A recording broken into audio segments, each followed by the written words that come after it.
নমস্কার বন্ধুরা, আমার নতুন ব্লগে আপনাদের সবাইকে স্বাগত জানাই। আশা করছি সবাই ভালো আছেন, যে যেখানে আছে। আমরাও খুব ভালো আছি। এখন বাজে 8:20, আমাদের 8:30 সময় বেরোনোর কথা। আমরা একদম তৈরি হয়ে গেছি। ওপরে একটা কালো টি শার্ট ছিল, তা আমি মনে হলো যে এটা নতুন কিনেছি, আমাকে কিনে দিয়েছে প্যান্টুন থেকে। তো ভাবলাম ঠিক আছে, বেরোনোর দিন এটা নতুন কিছু করা যায়। তো আমার এই যে এখানে কমফোর্টার সমস্ত কিছু যে কটা আছে আর কি নোংরা হয়েছে, মামনি কিছু বলেছি এগুলো পরিষ্কার করে দেবে। যাই হোক, এগুলো সমস্ত কিছু কাঁচা চলছে। এগুলো আমরা থাকলে তো সবগুলো একসাথে কাঁচা যায় না, তাই জন্য আজকে এই কেচে দিচ্ছি। এখনো বিক্রম আসেনি, তো ওইদিকে আমার হাজব্যান্ডের তো প্রচন্ড টেনশন শুরু হয়ে গেছে। সে তো সাংঘাতিক দেরি হয়ে গেছে বলে কোনটা যে, হ্যাঁ এই তো মেয়েকে আমাকে একেবারে পরেশান করে দিচ্ছে।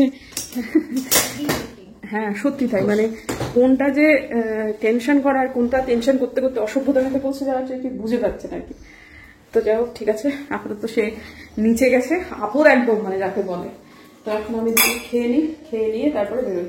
আমার মোটামুটি হয়েই গেছে, সবই হয়ে গেছে। বেরোনোর ঠিক আগ দিয়ে আর কি মনে হলো যে ছাতা নেওয়া হয়নি, তো তবে দূর বলে হ্যাঁ আমার ছাতা নিতে হবে। ফার্স্টে ঠান্ডাতে বৃষ্টি হচ্ছে, দেখেছেন তো আমার 6 সেন্স কিরকম তাগড়া। যাই হোক, আপাতত ছাতা নিতে হবে। ছাতাটা একদম ভুলে গেছিলাম, অনেকবার ভেবেছি নেবো কিন্তু মনে ছিল না। তো এখন যাও হয়ে গেছে। এবারে বিক্রম আসলে, মানে আমাদের গাড়ি আসলে আমরা এয়ারপোর্ট। ঝগড়া দিয়ে হয় শুরু হবে, তা নইলে মধ্যবর্তী কোনো একটা সময় ধুমধুমার ঝগড়া হবে। এই না হলে আমাদের যাত্রা কমপ্লিট হয় না। এই যাত্রায় ঝগড়া দিয়ে আমাদের শুরু হলো। আলপনাদির উপর রাগ হয়েছে, বাবা একা আছেন, হ্যাঁ মানছি এটা ঠিক, তবে আমরাও তো অনেক টাইমের আগেই বেরোচ্ছি রে বাবা, তুমিও তো হ্যাট করে অনেক সময়ের আগেই বের করে ফেলছো আমাদেরকে। তা আলপনাদিকে যে টাইমটা দেওয়া হয়েছে সেই টাইমেই তো ভদ্রমহিলা আসবেন বলুন তো। ও তো একবারে কয়েকদিনের জন্য চলে আসছে, বাড়ির দিকটাও তো একটু ভাবতে হবে ওর। তুমি কি এরকম ভাবে যাত্রা শুরু করবে? তারপর যাবতীয় যা যা হবে সেটা দায় নেবে তো? অশান্তির ভয় আমার বরেরও সাংঘাতিক এটা ঘটনা। তা আমার যখন দেখেছি প্রচন্ড খেপে গেছে, এই যে এবারে মুখ চালাতে শুরু করেছি, এই যে একদম মানে স্থানকাল পাত্র সব ভুলে, তারপর দেখলাম একটুখানি চুপ হলো। সবার দিকটাই ভাবতে হবে, এটা ঠিক কথা যে বাবা একা আছেন, তবে আলপনাদি আর 10-15 মিনিটের মধ্যেই চলে আসবে, আর আমরা সময়ের আগে বেরিয়েছি, এটাও কিন্তু ঘটনা। ও যে টাইমটা জানতো যে আমরা এই টাইমে বেরোবো, তার থেকে আমরা কিছুক্ষণ আগে বেরিয়েছি, যার ফলে আসেনি। এটা তার কাজের জায়গা, কিন্তু তার একটা সংসারও তো আছে বলুন তো। তো যাই হোক, ঠিক আছে, তার দিকটা ভাবতে হবে। সব মিলিয়ে মিশিয়ে হয়ে গেল। এখন এই মুহূর্তে এয়ারপোর্টের উদ্দেশ্যে রওনা দিয়ে দিয়েছি। না আমি পুজো কমপ্লিট করতে পেরেছি এই লোকটার তাগাদায়, না আমি সাজুগুজু কোনো কিছু করতে পেরেছি। এখন একটু সেগুলো কমপ্লিট করে নিই।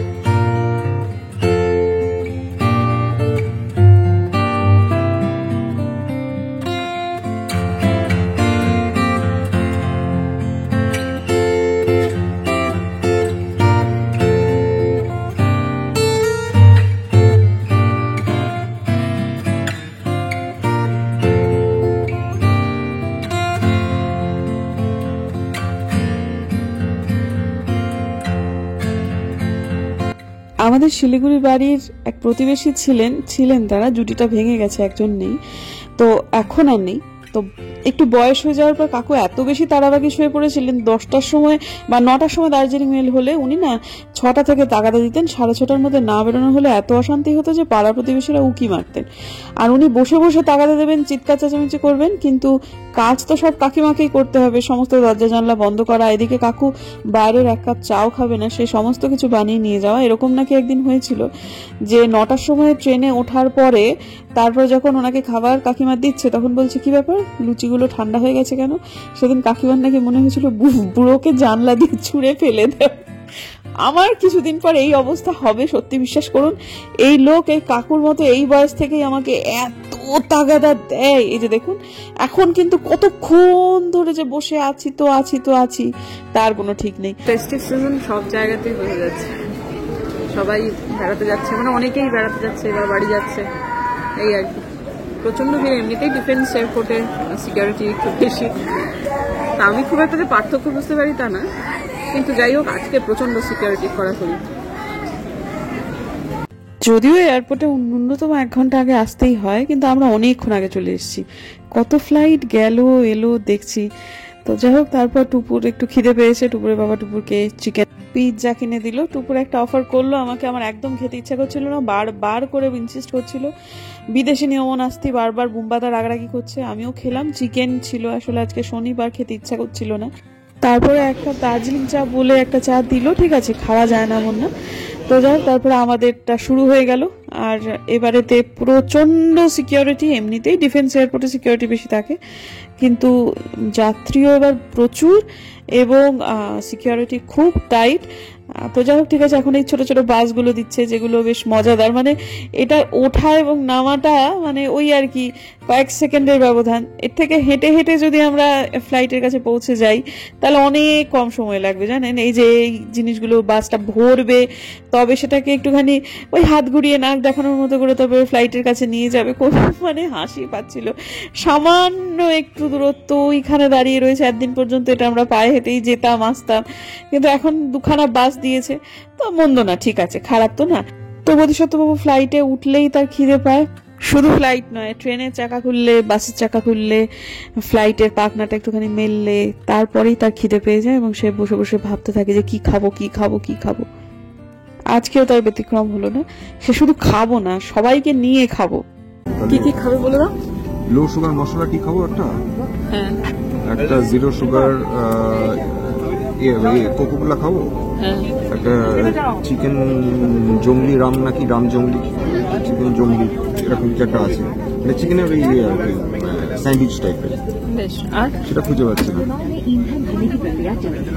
আর সল্টেড কাজু, ওটা নিতে পারো, ওটা আমি খাবো, আর অন্য কিছু খাবো না। ঠিক আছে, দেখি আসো ভদ্রলোক কত নিলাম। তুই কি খাবি?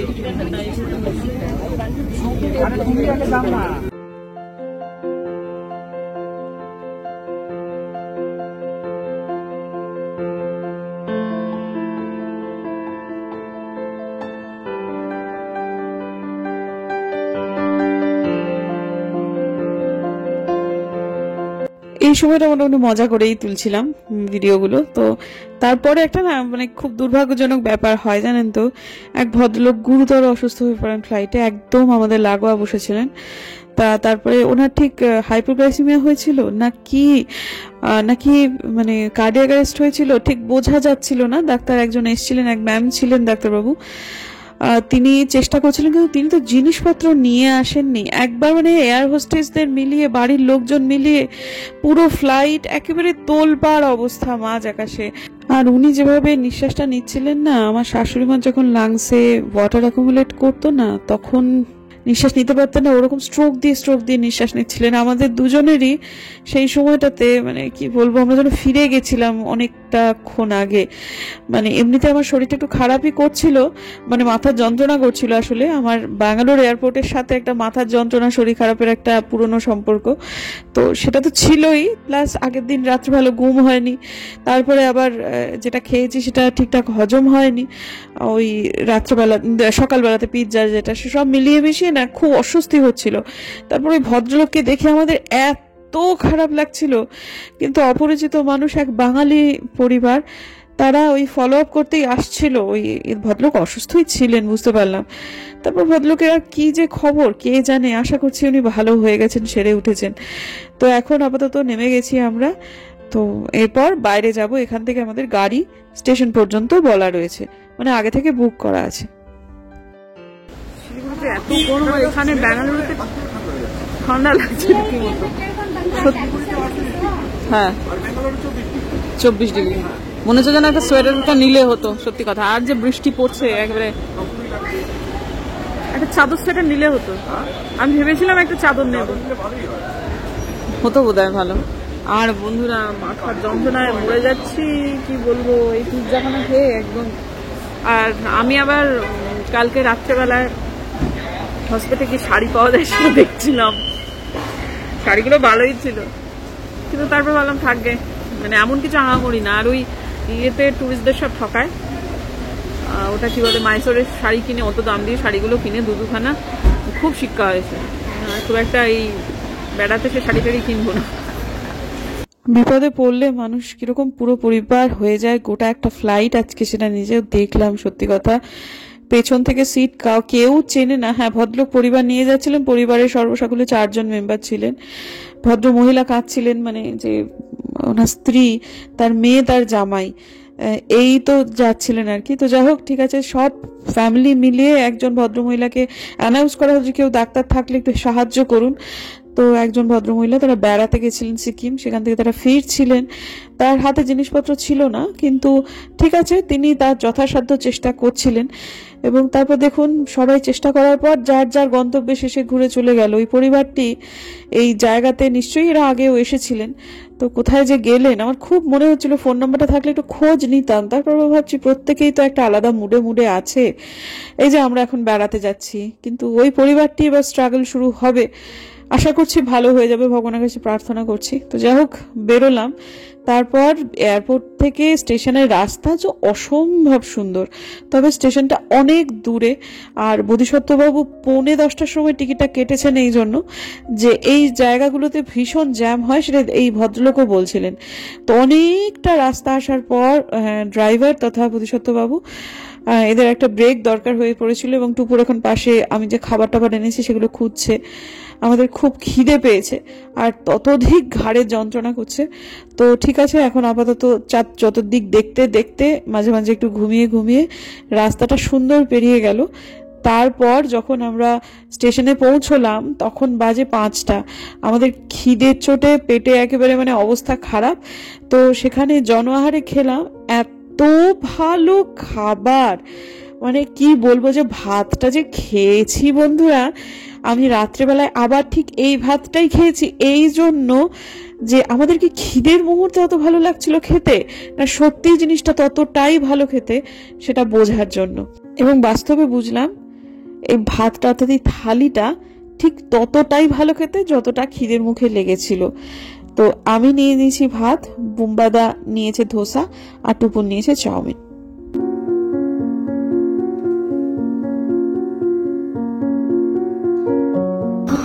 AC first class waiting room যেটা, সেটা নেই, মানে ভাঙা হচ্ছে, কাজ হচ্ছে, এর ফলে লেডিজ ওয়েটিং রুমে বসে আছি। এখন বোধিসত্ত্ববাবু বাইরে গেলেন, একটা বাইরে কোনো রুম পাওয়া যায় কিনা সেটা দেখার জন্য। একদম 9:30টার সময় তো আবার স্টেশনে আসে না, অতক্ষণ সময় শুধু এখানে বসে থাকার কোনো মানে নেই। এখন বাজে 6টাও বাজে না, আর এখানে দিন অনেক বড়, বাইরেটা দেখে মনেই হচ্ছে না 6টা বাজে, রীতিমতো আলো। এতক্ষণে 6টা ঠিক বাজে না, 6টা বাজতে ওই 4:45 মতো বাজে। যাই হোক, কিন্তু ইয়েতে শিলিগুড়িতে এই সময়টা সন্ধ্যা লেগে গেছে, এখানে সেটা হয়নি। বুম্বাদা কোনো একটা মন্দিরে গিয়েছিল আর কি, সেখানে পাশেই, একদম পাশেই তো আয়াপ্পা মন্দির, সেখান থেকে এখানে নিয়ে এসছি। তো আমার মেয়েকেও আমি একটু টিপ পরিয়ে দিয়েছি, টিপটা তার বড় হয়েছে সেই জন্য সে বলছে এত বড় কেন টিপ পরিয়েছো। তো ক্যামেরায় দেখাচ্ছি সেই জন্য সে খেপে গেছে। এই যে দেখুন, আমাদের হয়তো বা এই প্ল্যানটা আর একটু ভালো হতে পারতো, যে রেগে যাচ্ছে আমার উপর। হ্যাঁ, তো হয়তো বা এইটুকু সময় আমরা কোথাও একটা বেরিয়ে নিতে পারতাম, এই প্ল্যানটা আমার অন্যরকম করাই যেত, কিন্তু ঠিক আছে, যা হয়েছে সেটা মন্দ না। এই ট্রেনটাতে আমরা যাচ্ছি খামে করে, এভাবে করে আমি লিখে নিয়ে এসেছি। কালকে টুকুর অসুস্থ হয়ে এসেছিল, দেখুন এত গরমে, আর এখানে এত ঠান্ডা, সবাই সোয়েটার পরে আছে, ফ্যান চলছে না, কিচ্ছু না, আর আমরা ঠক ঠক করে কাঁপছি ঠান্ডায়। বল, আমাদের ট্রেনের নাম হাম্পি এক্সপ্রেস। আমরা দেখলাম ওয়েটিং রুমে বসে বসে 8 নম্বর প্ল্যাটফর্ম থেকে সেটা দেবে। তো 9:40 আসবার কথা, 9:50 সেটা ছেড়ে চলে যাবে। তো এখন আমরা এই মুহূর্তে বেরিয়েছি জনআহার একটুখানি খেয়ে তারপরে উঠে যাব। উঠে যেহেতু একটু সারাদিনই এরকম গেছে, উঠে শুয়ে পড়বো, এরকম একটা প্ল্যান। ট্রেনের মধ্যে খাবার নিয়ে উঠতে চাইছিলাম না, তো গিয়ে আবার খেলাম, খুব ভালো লাগলো আবার যথারীতি। তারপরেতে আমরা এখান থেকে ওভারব্রিজ পেরিয়ে, আমরা 1 নম্বর প্ল্যাটফর্মে আছি, তো ওভারব্রিজ পেরিয়ে আমরা চলে গেলাম 8 নম্বর প্ল্যাটফর্মে।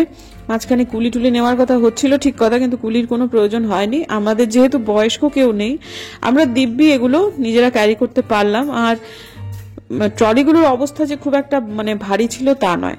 তো যাই হোক, ঠিক আছে, আপাতত চলে যাওয়ার পর একটা ব্যাপার হলো, যে পেছনে যে ট্রেনটা, এইটাই আসলে হাম্পি এক্সপ্রেস, আমরা বুঝতে পারিনি, কারণ ট্রেন অনেক আগে দেখছি ঢুকে গেছে, এবং এটার আমরা যখন নামলাম তখন এটা দাঁড়িয়েই আছে, কিন্তু তো এটাতে লেখা রয়েছে লাস্টে হুব্বুলি, আমি অতক্ষণ ধরে বসে বসে কি করবো ইয়েতে ওয়েটিং রুমে, তখন না ট্রেনটা কোথা থেকে যায় এবং কোথায় গিয়ে শেষ পর্যন্ত হয় সেটা একটা দেখছিলাম।